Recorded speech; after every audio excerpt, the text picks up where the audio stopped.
জাহান্নামীর একটা করে ঢুকবে, উপর এক বালতি করে গরম পানি, ওই গরম পানিতে পুরো গা পুরো দেহ ঝলসে যাবে। এরপরে ফেরেশতারা হাতুড়ি নিয়ে দাঁড়িয়ে থাকবে, পিটানো শুরু করবে। পিটাতে পিটাতে মাসেল গুলোর হাড্ডি গুলো থেতলে যাবে। জাহান্নামের আগুনে জ্বলতে জ্বলতে যখন চামড়া গুলো গোশতে গুলো ঝলসে যাবে, রব্বুল আলামিন নতুন করে চামড়ার গোশত গায়ের মধ্যে ফিট করে দিবে। ওই চামড়া গোশত আবার ঝলসাবে, আবার ফিট। আযাবটা মজা যেন ভালো করে টের পায়। একের পর এক শাস্তি শুরু এবার জাহান্নামে। যারা দুনিয়াতে আত্মহত্যা করছে, ছুরি মারছে, ও খালি ছুরিই মারবে। বিষ খাইছে, খালি বিষ খাবে। যে মেয়েগুলো ওড়নায় গলা পেঁচিয়ে এই আত্মহত্যা, তারা জাহান্নামের রশিতে আর ওড়নায় খালি আত্মহত্যা করতেই থাকবে।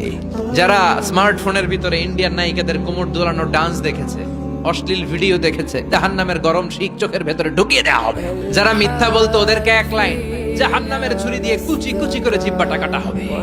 অন্যের জমি মেরে খেয়েছে এরকম ডাকাইত আসারা নাই, সাত জমিন ওর কাঁধে তুলে দেওয়া হবে। এবার কারিগর গিবত করে চগল খড়ি আসারা নাই, তাদেরকে আল্লাহ জাহান্নামের তামা দিয়ে নখ বানায় দিবে, আগুন ছড়বে ওটা থেকে।